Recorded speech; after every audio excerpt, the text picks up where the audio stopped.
Satu jemaah haji Banjarbaru hilang.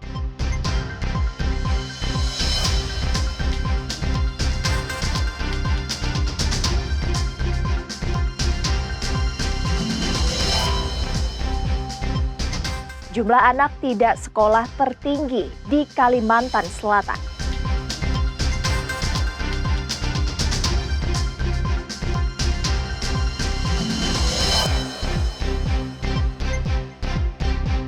River Tubing Loksado, petualangan seru di Sungai Amandin.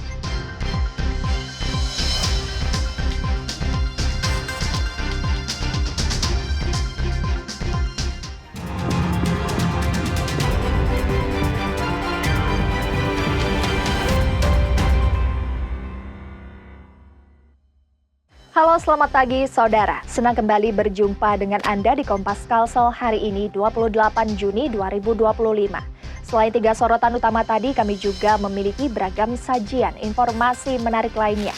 Bersama saya Priscilla Nicholas, selama 30 menit akan menemani pagi hari Anda hanya di Kompas TV, independen terpercaya.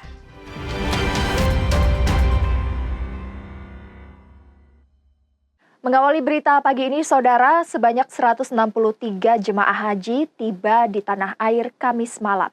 Namun seorang jemaah haji asal Kota Banjarbaru yang tergabung dalam kelompok terbang 7 dilaporkan hilang. 163 jemaah haji asal Kota Banjarbaru tiba di tanah air Kamis malam. Namun satu orang masih dalam proses pencarian, yaitu Hasbullah, seorang jemaah haji 72 tahun dilaporkan hilang sejak 15 Juni pukul 3 pagi waktu Arab Saudi. Menurut sang anak Siti Latifah yang merupakan pendamping, Hasbullah memang memiliki riwayat penyakit demensia dalam 1 tahun terakhir. Pada saat jam 3-an, Mbak, soalnya kan pada tidur semua, jadinya itu keluar kamar sendiri kan bisa buka pintu itu. Jadi langsung ketemu sama orang yang nggak dikenal, kan nggak tahu kalau punya riwayat demensia, diantar ke lobi, ditinggal di lobi. Jadinya ada pintu buka, kan pintu lobi itu bisa kebuka kalau ada orang jalan, beliaunya keluar. Saat ini PPIH Arab Saudi masih bekerja. Laporan jemaah hilang juga sudah disampaikan ke Konsulat Jenderal Republik Indonesia di Arab Saudi. Jika pencarian masih berlangsung sampai masa haji selesai, akan dilanjutkan Konsulat Jenderal. Setelah ditemukan, akan dipulangkan ke Indonesia. Ya, jadi pada saat ini PPIH Arab Saudi masih bekerja. Ini PPIH juga ikut mencari. Selain itu juga laporannya juga sampai di Konsulat Jenderal Republik Indonesia. Jadi PPIH Arab Saudi dan Konsulat Jenderal ini bersama-sama melakukan pencarian. Nah, kalau nanti selesai operasional PPIH, maka pencarian nanti diteruskan oleh Konsulat Jenderal Republik Indonesia di sana. Proses pencarian juga melibatkan petugas klinik kesehatan haji Indonesia di Arab Saudi. Menyisir setiap rumah sakit di Mekah serta Jeddah, juga menyisir setiap hotel yang ditinggalkan jemaah haji Indonesia. Nabila Cheva, Kompas TV, Banjarbaru, Kalimantan Selatan. Sebanyak 421 orang jemaah haji Kalimantan Selatan dalam kelompok terbang 7 tiba di tanah air Kamis malam. Kloter 7 debarkasi Banjarmasin ini merupakan gabungan jemaah asal Kota Banjarbaru, Kabupaten Tapin, dan Kabupaten Balangan.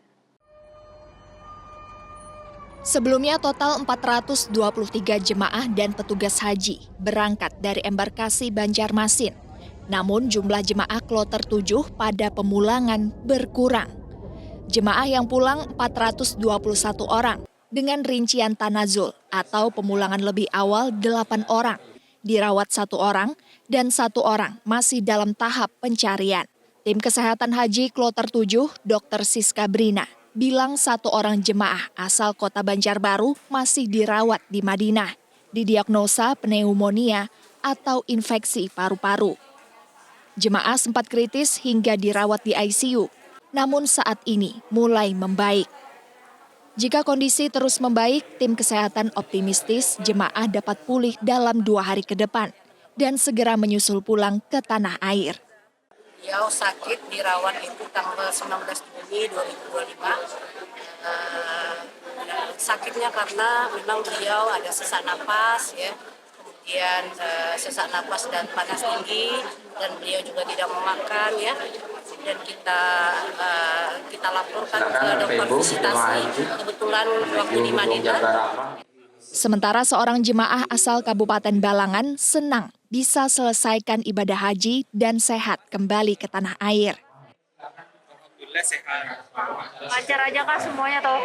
Ini lancar aja, transportasinya lancar, makanannya masuk aja, nyaman. Setibanya di tanah air, kesehatan jemaah masih dipantau tim kesehatan di debarkasi melalui aplikasi SSHP. Nabila Ceva, Kompas TV, Banjarbaru, Kalimantan Selatan. Kuasa hukum Ketua Lembaga Pemantau Republik Indonesia atau LPRI Kalimantan Selatan, Syarifah Hayana, ajukan banding. Kuasa hukum minta Ketua LPRI Kalsel dinyatakan tak bersalah. Pasca putusan bersalah Pengadilan Negeri Banjarbaru kepada Syarifah Hayana dalam kasus pelanggaran tindak pidana pilkada. Ketua LPRI tersebut dijatuhi pidana percobaan selama 2 tahun. Tim hukum Hanyar selaku kuasa hukum Syarifah ajukan banding ke Pengadilan Tinggi Banjarmasin 20 Juni lalu. Memori banding berisi permohonan agar Majelis Hakim Pengadilan Tinggi Banjarmasin menyatakan Ketua LPRI dinyatakan tidak bersalah. Tim kuasa hukum klaim tidak ada pelanggaran hukum dilakukan Syarifah. Rilis LPRI Kalsel di media massa pada PSU Banjarbaru disebut bagian dari pemantauan. Kami ulang lagi bahwa ini perkara yang sifatnya satu-satunya di Indonesia. Kalau ini dipidanakan, maka menjadi presiden buruk kita terhadap demokrasi yang ada di Indonesia. Jadi mutlak bahwa kami minta bebas kepada Bunda Syarifah dalam hal itu, dan semua dari memori banding jaksa penuntut umum dan tuntutannya untuk ditolak. Hakim nantinya akan secara bijak memutuskan dengan seadil-adilnya. Saya mohon keadilan karena pilkada sendiri kan sudah selesai ini, dan wali kota juga sudah dilantik dan sudah mulai bekerja, tapi perkara ini masih ada. Pihaknya juga berharap tahapan pilkada di Banjarbaru telah selesai, maka kasus ini juga segera berakhir. Nabila Ceva, Kompas TV, Banjarbaru, Kalimantan Selatan. Saudara, sesaat lagi kami akan kembali dengan informasi menarik lain. Di antaranya jumlah anak tidak sekolah tertinggi di Kalimantan Selatan. Selengkapnya kami hadirkan usai jeda berikut.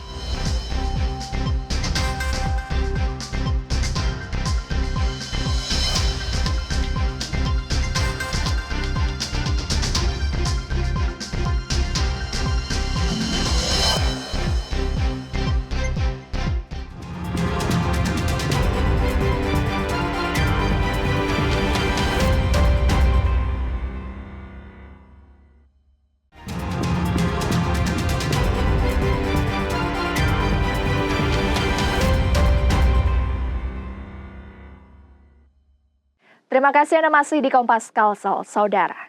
Kabupaten Banjar menjadi daerah dengan angka anak tidak sekolah atau ATS tertinggi di Kalimantan Selatan. Kecamatan Martapura bahkan jadi sorotan karena jumlah ATS jauh lebih tinggi dibanding wilayah lain.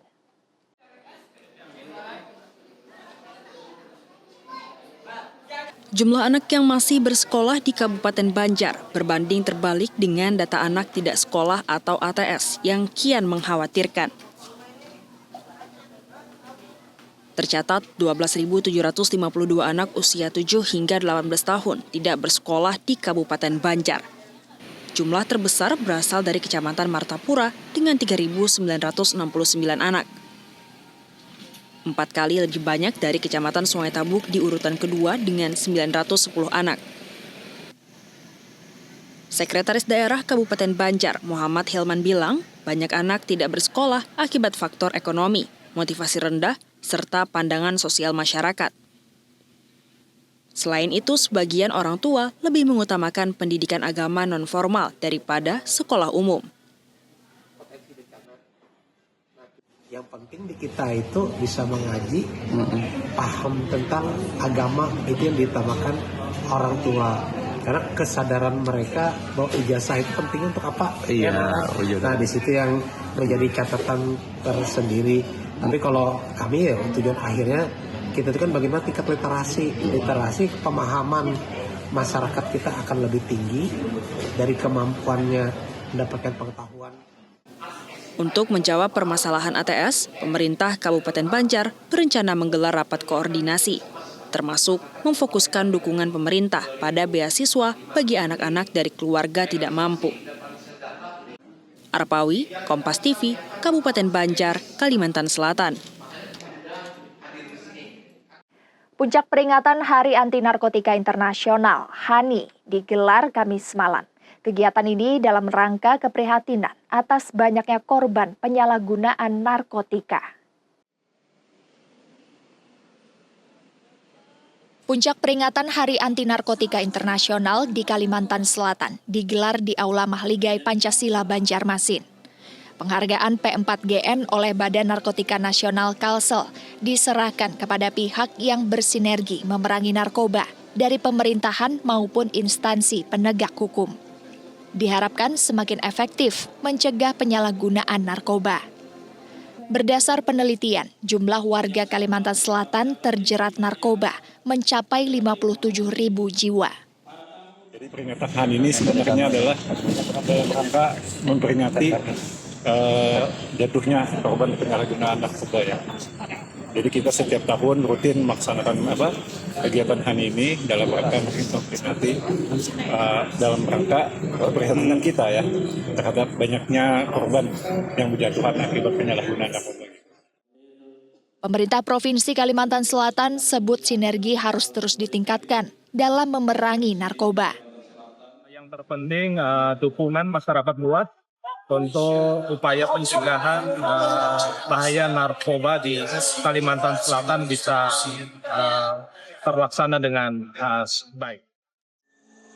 Upaya memerangi narkoba juga perlu ditingkatkan agar semakin luas diketahui, terutama oleh generasi muda atau remaja.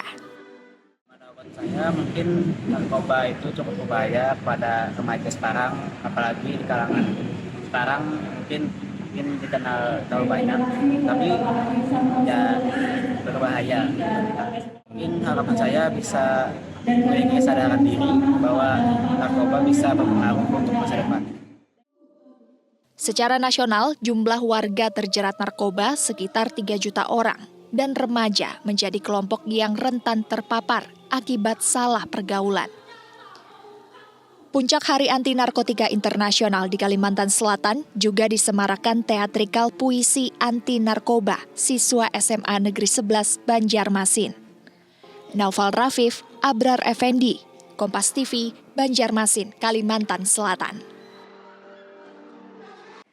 Saudara, Polresta Banjarmasin gelar lomba Dai-Daiyah Cilik dalam rangkaian hari ulang tahun ke-79 Polri. Pertandingan catur juga digelar dalam kesempatan ini.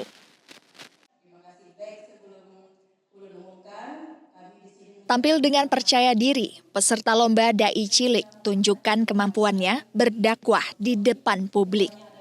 Lomba ini digelar dalam rangka menyemarakan hari ulang tahun ke-79 Bayangkara.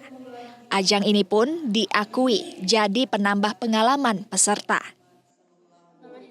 Tapi ada waktu sebelum lombanya Tantangannya apa? menghafal ya, menghafal teks ya. Nah, pengumumannya cuma 1 hari sebelum acara ini, jadi agak berat di menghafal teks. Masyarakat yang religius jadi pendorong digelarnya lomba Dai Cilik, sekaligus pembinaan mental dan akhlak mulia sejak dini. Kalau Dai Cilik, kita ketahui bersama Banjarmasin adalah religius dan Islaminya sangat kental. Kita ingin memberikan kesempatan kepada adik-adik kita supaya nanti dapat pengalaman untuk masa depannya menjadi dai-dai untuk masa depan. Sementara pertandingan catur juga digelar di Aula Matilda Mapolresta Banjarmasin. Diharapkan sinergi Polri dan masyarakat semakin baik dalam mewujudkan ketertiban masyarakat dan hukum. Naufal Rafif, Abrar Effendi, Kompas TV, Banjarmasin, Kalimantan Selatan. Informasi menarik lainnya, Saudara. River Tubing Loksado, rasakan petualangan seru di Sungai Amandit. Selengkapnya sesaat lagi.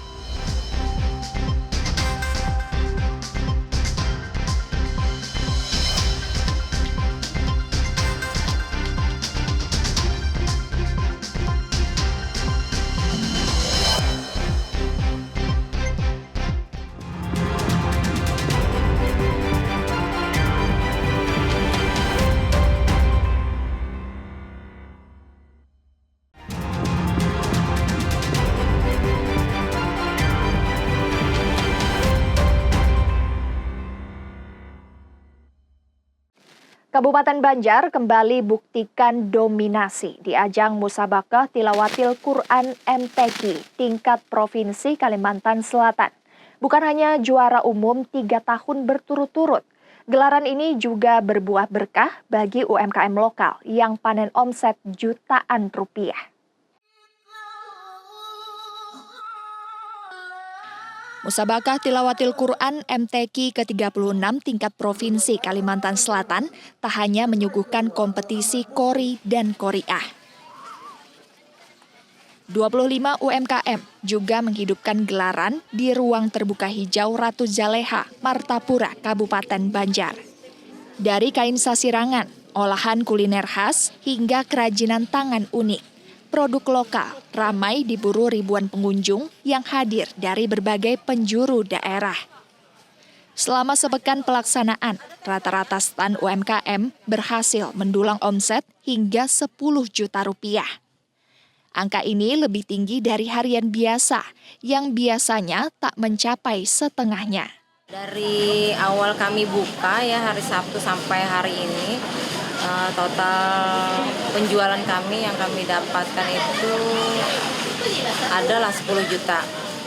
Nah, itu pembelinya dari masyarakat setempat dan juga dari orang-orang yang dari luar kota.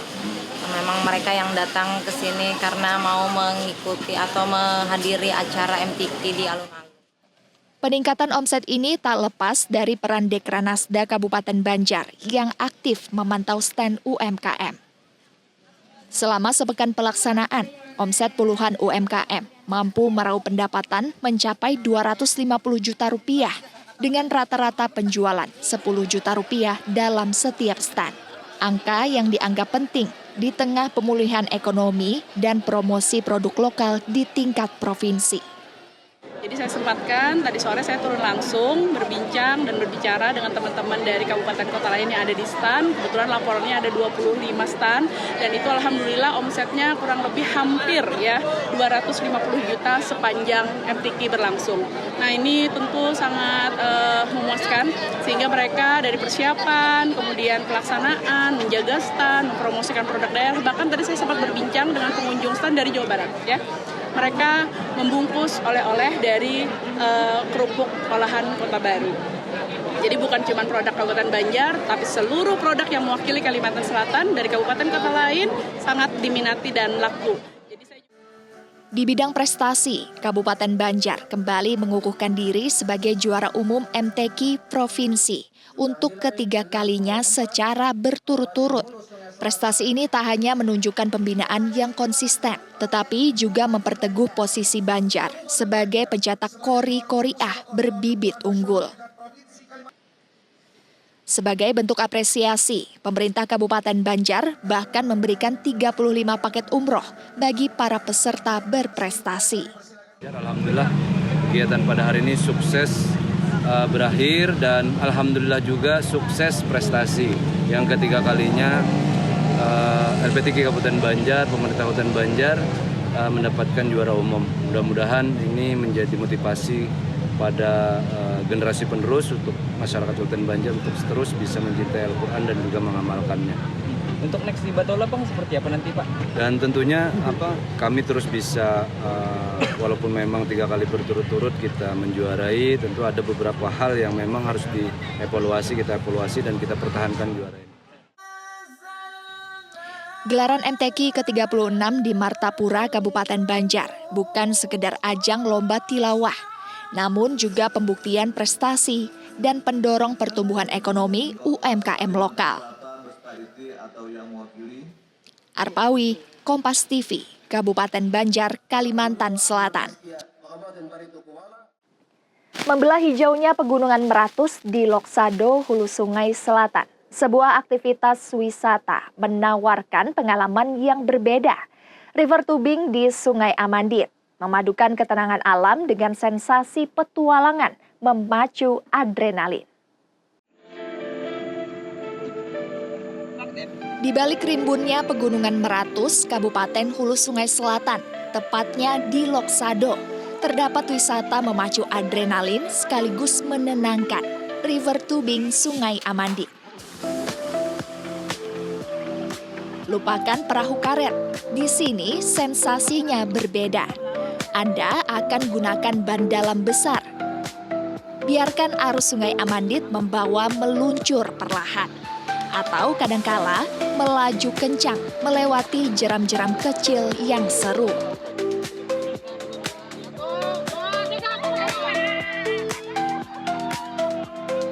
Pemandangan sepanjang perjalanan memanjakan mata. Deretan pohon rindang, gagahnya Pegunungan Meratus menjadi latar sempurna petualangan Anda.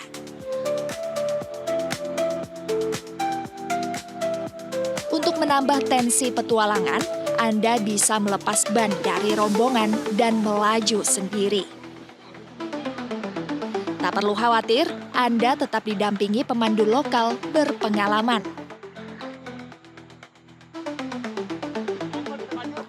Untuk menikmati river tubing, ada beberapa paket tersedia, tergantung panjang perjalanan. Untuk rute pendek durasi sekitar 45 menit, tarifnya Rp50.000 dan rute sedang sekitar 1 jam, Rp75.000 per orang.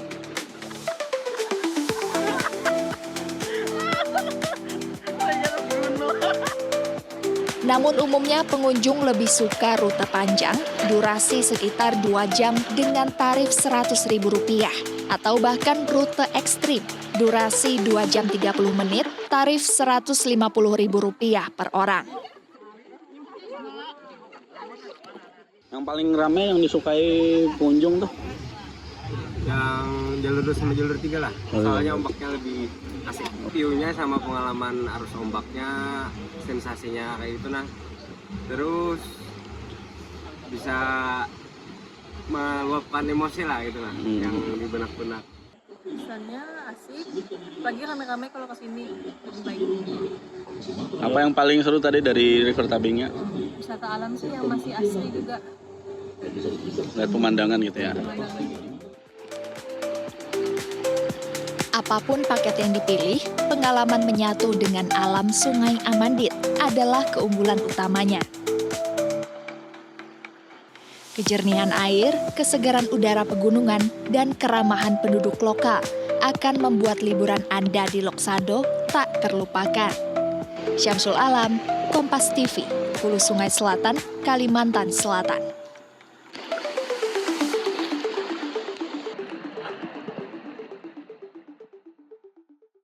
Saudara, rangkaian informasi tadi sekaligus mengakhiri perjumpaan kita di Kompas Kalsel hari ini. Saya Priscilla Nikola beserta kru yang bertugas mengucapkan terima kasih atas kebersamaan Anda. Selalu saksikan beragam sajian informasi terkini dan teraktual lainnya hanya di Kompas TV, independen, terpercaya. Sampai jumpa.